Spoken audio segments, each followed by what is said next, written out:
그러니까 1억이라는 시점이 먼저 생기고 나서 1억 500에 대한 부분이 생겼기 때문에 확정일자, 기존 계약서랑 새로운 계약서의 확정일자가 다르다고 하더라도 순위가 변동되는 건 아니고 500만 원에 대한 부분만 새롭게 생긴다라고 생각을 하시면 됩니다.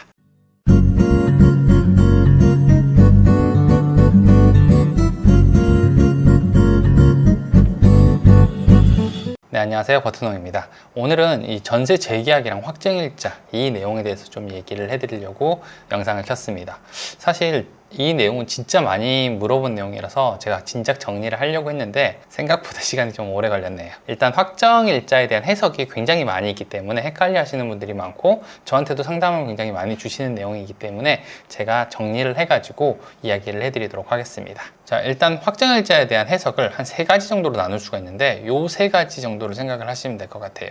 자, 첫 번째는 순위가 밀릴 수 있으니까 확정일자를 유지한다. 두 번째는 기존 계약서의 내용을 작성을 한 다음에 확정일자를 다시 받는다. 세 번째는 새로운 계약서를 작성해서 확정일자를 다시 받는다. 이렇게 3개 정도로 생각을 하시면 될 것 같아요.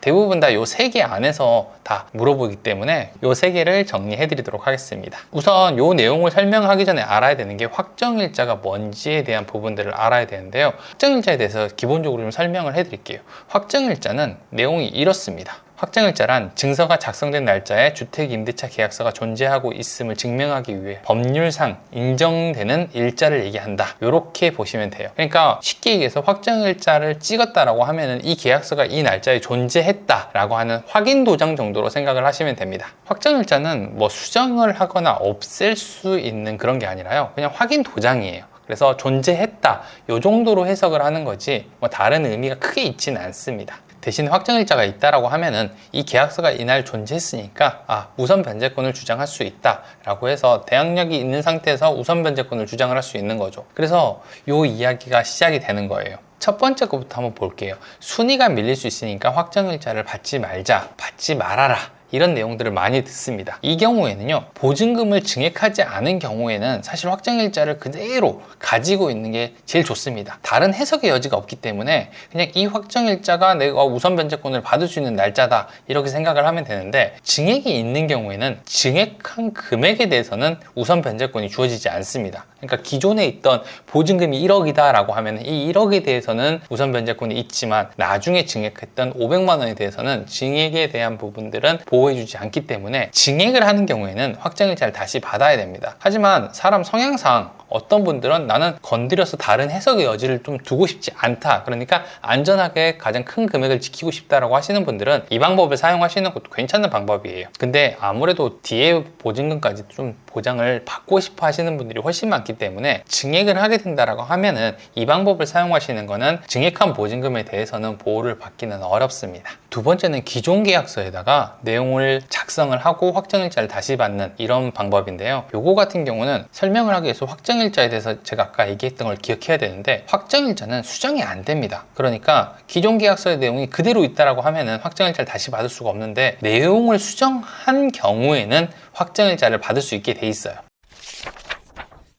그러니까 재계약에 대한 내용들 있잖아요. 증액을 얼마 하기로 했다, 500만 원을 내가 증액하기로 했다, 이 내용을 적은 다음에 확정일자를 다시 받으면 됩니다. 그렇게 되면은 재계약을 한 시점부터 보증금 증액한 것들을 이제 우선 변제권을 주장할 수 있는데요. 재계약에 대한 내용은 빈칸에 특약으로 작성을 해가지고 확정일자를 받으시면 돼요. 조금 쉽게 시점을 보고 얘기를 해볼게요. 이렇게 확정일자를 받게 되면은 기존 계약서에 있던 1억이라는 보증금은 이때부터 우선 변제권이 생기는 거죠. 근데 증액한 부분들은 2년 뒤에 받았겠죠? 여기서 500만 원은 이때부터 우선 변제권을 주장을 할 수 있습니다. 이렇게 생각을 하시면 되게 편할 것 같아요. 근데 여기 다른 해석의 여지가 좀 있는 게 뭐냐면은, 뭐 공무원이 제대로 확정일자를 받고 스캔을 해놨다, 증거가 확실하다 하면 모르겠지만 확정일자가 한 계약서에 이렇게 2개가 받는단 말이에요. 그러면은 이 확정일자에 받았던 내용이 어디까지야 정확하게 라고 하는 게 구분이 안 되기 때문에 이 확정일자를 이렇게 2개를 받게 되면은 약간 다른 해석의 여지도 생길 수 있습니다. 그래서 이 방법을 많이들 추천을 하는데, 사실 이 부분도 알고 있어야 되는 거죠. 뭐가 맞다가 아니라 이렇게 해석의 여지가 여러 가지가 있기 때문에 한번 신중하게 좀 생각을 해봐야 됩니다. 뭐 정확하게 스캔이 돼 있다든지 자료가 남아 있다라고 하면은 문제가 되는 부분은 아니에요. 기존 계약서가 스캔돼 있는 확정일자가 있으면은 상관없는데 요거 같은 경우는 실수, 그러니까 공무원이 실수만 하면은 사실 다른 해석의 여지가 여러 개 생길 수 있는 거. 그러니까 이게 위험할 수도 있습니다.